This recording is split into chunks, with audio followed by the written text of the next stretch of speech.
नमस्कार दोस्तों, मैं हाजिर हूं झारखंड के प्रमुख समाचार पत्रों में छपी झारखंड के 24 जिलों की चुनिंदा बड़ी खबरों के साथ। जानिए आज की तमाम बड़ी खबरें जो आपके लिए जानना बेहद जरूरी है। चाहे बात हो मैया सम्मान योजना की, पीएम और अबुआ आवास की, या फिर राशन कार्ड और पेंशन जैसी योजनाओं की। झारखंड के 10वीं पास युवाओं के लिए बड़ी खबर सामने आ गई। भारतीय ग्रामीण डाक विभाग में ग्रामीण डाक सेवक के लिए झारखंड सर्कल में 908 पदों पर भर्ती होगी। इसके लिए ऑनलाइन आवेदन की प्रक्रिया 31 जनवरी से शुरू हो गई है। 14 फरवरी तक आवेदन कर सकते हैं। उम्मीदवार इंडिया पोस्ट की आधिकारिक वेबसाइट indiapost.gdsonline.gov.in पर जाकर आवेदन कर सकते हैं। आवेदन शुल्क जमा करने की अंतिम तिथि 16 फरवरी है। 18 और 19 फरवरी को फार्म में सुधार किया जाएगा। पहली मेरिट लिस्ट 28 फरवरी को जारी होने की संभावना है। इस भर्ती में कोई लिखित परीक्षा नहीं होगी। उम्मीदवारों का चयन 10वीं कक्षा में प्राप्त अंकों के आधार पर तैयार किए गए मेरिट सूची से किया जाएगा। उच्च शैक्षणिक योग्यता वाले उम्मीदवारों को अतिरिक्त लाभ नहीं मिलेगा। चयन के बाद शॉर्टलिस्ट उम्मीदवारों को संबंधित डिविजनल हेड के समक्ष डॉक्यूमेंट वेरिफिकेशन कराना होगा। डाक सेवक पद के लिए न्यूनतम 18 और अधिकतम 40 वर्ष निर्धारित है। बीपीएम पद के लिए वेतनमान 12,000 रुपए से 29,380 रुपए प्रतिमाह तक निर्धारित है। एबीपीएम और डाक सेवक पद के लिए 10,000 रुपए से 24,470 रुपए प्रतिमाह वेतन मिलेगा। जनरल और ओबीसी वर्ग के उम्मीदवारों के लिए आवेदन शुल्क 100 रुपए, जबकि एससी और एसटी और महिला उम्मीदवारों से कोई शुल्क नहीं लिया जाएगा।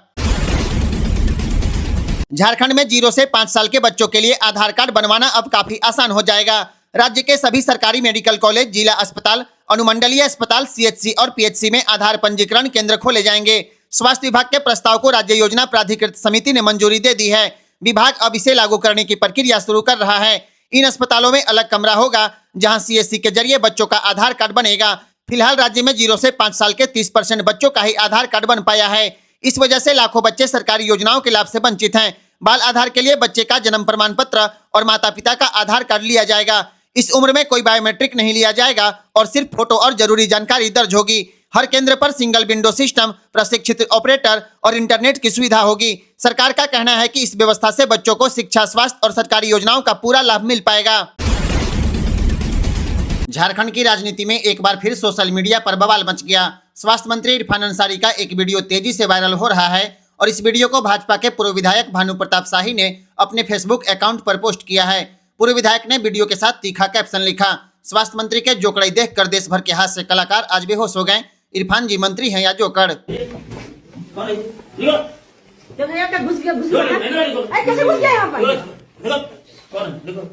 अरे यही तो हाँ, इसी में वायरल हुआ था। चलिए इधर इधर आइए। एसीबी ने चतरा के जिला आयुष पदाधिकारी डॉक्टर रामप्रकाश वर्मा को 10,000 रुपए की रिश्वत लेते रंगे हाथों गिरफ्तार कर लिया है। आरोप है कि डॉक्टर रामप्रकाश वर्मा टंडवा में पदस्थापित आयुष चिकित्सक डॉक्टर प्रिया कुमारी से मानदेय भुगतान के बदले रिश्वत मांग रहे थे। डॉक्टर प्रिया कुमारी को दिसंबर और जनवरी का मानदेय नहीं मिला था और भुगतान के नाम पर लगातार दबाव बनाया जा रहा था। परेशान होकर डॉक्टर प्रिया ने हजारीबाग एसीबी कार्यालय में शिकायत दर्ज कराई। इसके बाद एसीबी ने टीम बनाकर योजना के तहत रिश्वत लेते मंगलवार को डॉक्टर रामप्रकाश वर्मा को पकड़ लिया। आपको बता दें, एक दिन पहले एसीबी ने रांची के बुंडू से कोऑर्डिनेटर को भी 20,000 रुपए रिश्वत लेते गिरफ्तार किया है।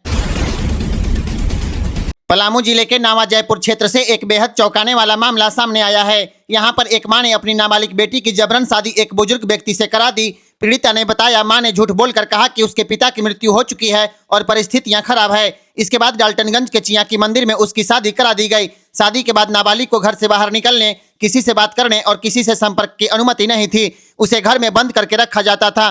पीड़िता के पिता बाहर काम करते हैं। किसी तरह बेटी ने फोन करके पूरी आपबीती अपने पिता को बता दी। सूचना मिलने के बाद पिता डाल्टनगंज पहुंचे और बेटी को अपने साथ ले गए। तबीयत बिगड़ने पर नाबालिग को सीएचसी लाया गया, जहां से पुलिस को सूचना दी गई। पुलिस ने पूछताछ के बाद नाबालिग को बाल कल्याण समिति को सौंप दिया है और मामले की जांच की जा रही है।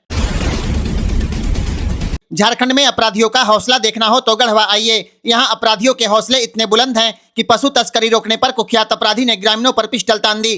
ताजा मामला गढ़वा जिले के धुरकी थाना क्षेत्र का है, जहां पशु तस्करी रोकने पर कुख्यात अपराधी ने ग्रामीणों पर पिस्टल तान दी। मीडिया रिपोर्ट के अनुसार झारखंड यूपी बॉर्डर से सटे इलाके में देर रात पिकअप वाहन से पशुओं की तस्करी हो रही थी। ग्रामीणों ने वाहन को रोका और पुलिस को सूचना दी। पुलिस के पहुंचने से पहले तस्करों ने कुख्यात अपराधी को मौके पर बुला लिया। इसके बाद स्थिति बिगड़ गई और कहासुनी के दौरान उसने अचानक पिस्टल निकालकर ग्रामीणों की ओर तान दी। जान का खतरा देखकर ग्रामीण पीछे हटे और अपराधी मौके से फरार हो गए। इस पूरी घटना का वीडियो सोशल मीडिया पर तेजी से वायरल हो रहा है। गढ़वा एसपी अमन कुमार ने घटना की पुष्टि करते हुए कहा है, वीडियो की जाँच की जा रही है और आरोपी का पहचान किया गया है, जल्द ही गिरफ्तार किया जाएगा। दे रहे हैं और देख लीजिए इस चीज को। खुशतार दिखा लो बंदूक, खुशतार दिखा लो बंदूक और तुम चला दो गोली, जिंदगी में बहुत बड़ा चला दो गोली और दिखा लो बंदूक। सामने सीना चौड़ा करके खड़ा है खुशतार। खुशतार सब दिन आपका इज्जत किए हैं हम, लेकिन पिस्टल ताने हैं। लाओ पिस्टल तानो सामने। धरो रे, धरो धरो पिस्टल धरो। आपका इज्जत समझ गया है सब दिन। हम क्या बोल रहे हैं आगे?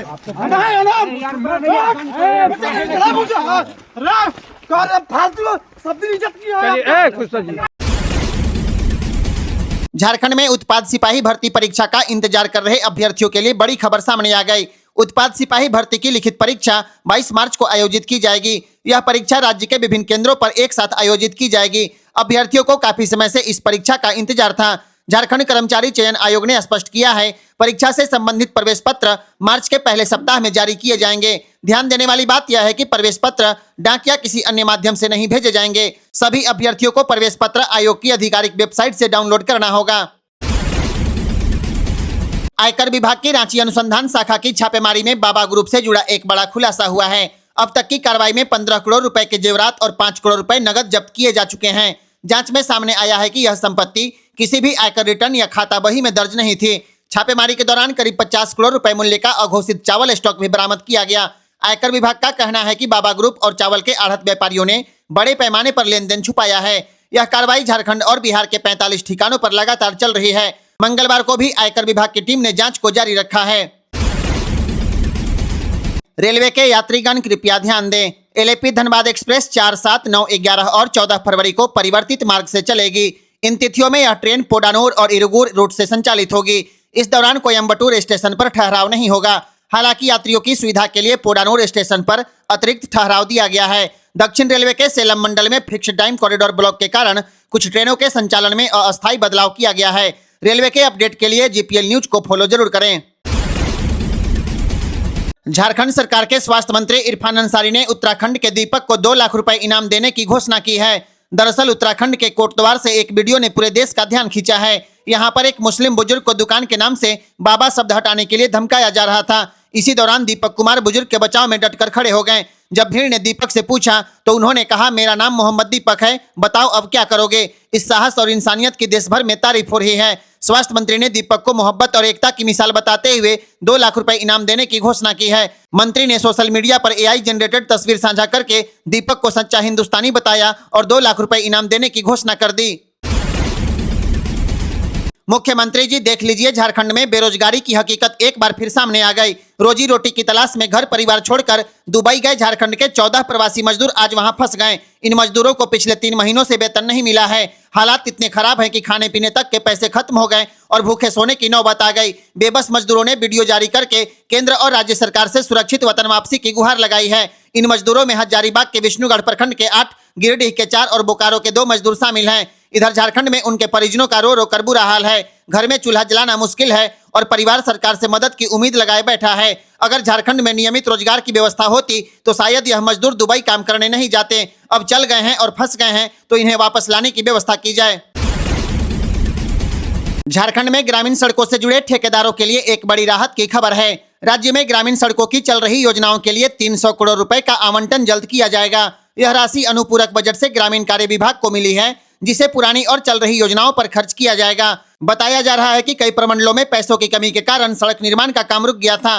काम तो हुआ लेकिन भुगतान नहीं होने से ठेकेदार परेशान थे। अब 300 करोड़ रुपए मिलने से प्रमंडलों को जरूरत के अनुसार राशि दी जाएगी। इससे बंद पड़ी योजनाएं दोबारा शुरू होगी और ग्रामीण इलाकों में सड़क निर्माण को रफ्तार मिलेगी। यानी ग्रामीण सड़कों के काम जल्द ही फिर से शुरू होने की उम्मीद है।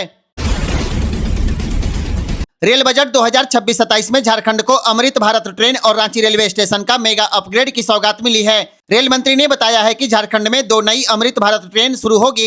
इनमें से एक ट्रेन धनबाद से कोयम्बटूर के बीच चलाई जाएगी, जिससे लंबी दूरी के यात्रियों को सीधा फायदा मिलेगा। वहीं दूसरे ट्रेन की घोषणा बहुत जल्द की जाएगी। रांची स्टेशन को देश का यूनिक और अत्याधुनिक स्टेशन बनाया जाएगा।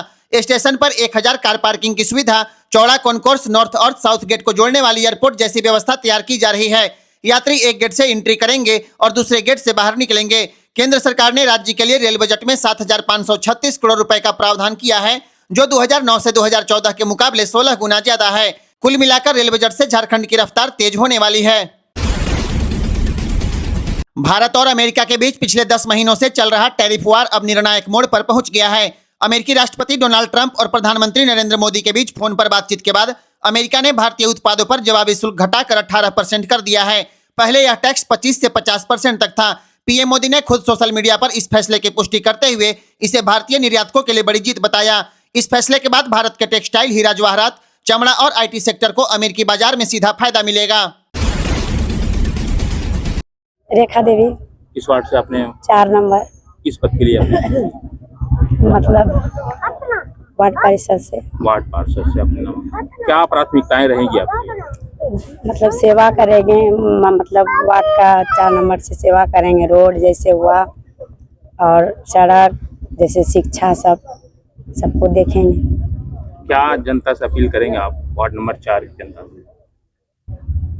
जनता से अपील यही सब करना, सब चीज ठीक ठाक करेंगे, अच्छा से रहेंगे, सहयोग करेंगे सब चीज का। आदरणीय गुरुजी के समय से उन क्षेत्रों में उनका भ्रमण रहा है, तो लोग झारखंड मुक्ति मोर्चा को, झारखंड परिवार को जानते हैं। और चूँकि यहाँ से बहुत सारे लोग वहाँ हैं, यहाँ के आदिवासी समुदाय, और आप सबको पता है कि पूरा देश का चाय का जो व्यवसाय है सब आदिवासियों के कंधों पर। और 100-150 साल से अलग अलग राज्यों में जा कर के उनको बसा दिया गया, उनको वहाँ फेंक दिया गया। वो भी अपने मान्यता, अपने अधिकार के लिए जद्दोजहद करते हैं। गुरुजी का एक सपना था बृहद झारखंड राज्य का, और झामुमो उस ओर असम इलेक्शन के थ्रू जाना चाह रही है। फिर पश्चिम बंगाल इलेक्शन भी सामने है। अब पश्चिम बंगाल इलेक्शन में क्या क्या चीज़ें आएंगी ये तो कहना बड़ा मुश्किल है, लेकिन जहाँ जहाँ लोग हैं, मुझे लगता है कि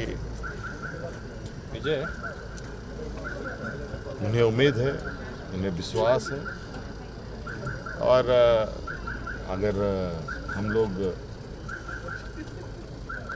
उनकी आवाज़ बनने का कोई माध्यम बन सकते हैं तो उसमें हर्ज नहीं होनी चाहिए। एक सवाल और अहम है, बिहार इलेक्शन में जिस तरह से सीट डिस्ट्रीब्यूशन के बाद झामुमो की स्थिति हुई थी, क्या पश्चिम बंगाल, असम में अब झामुमो इस ओर सोच रहा है गंभीरता से कि चुनाव झारखंड मुक्ति मोर्चा का ये स्वतंत्र विचार है। अब इस विषय में पार्टी का जो विचार होगा उसको हम लोग उसके साथ आगे। सर, आसाम गए, वहाँ पे आपने बोला भी, देखा भी आदिवासी को। एक शब्द आया था कि जरूरत पड़ेगा तो झारखंड से भी आदिवासी वहाँ जाएंगे, तो आप क्या देखें? गए हुए हैं। आज के दिन में भी कई रिश्ते नाते जो यहाँ के परिवार वहाँ के परिवारों में एक जनरेशन से और उनका एक लंबे काल से एक दूसरे का संबंध बना हुआ है। दाओस पे कुछ बताएं, दाओस में कैसा रहा वहाँ का? क्या संभावना है झारखंड को लेकर के? आप गए, एक देखिए बड़े खासकर जो आपका मॉडल था वहाँ विकास का, हरित मॉडल, उसको झारखंड, देखिए वो तो उस चीज़ का परिणाम तो आने वाला समय में देखने को मिलेगा, लेकिन ये जरूर है कि एक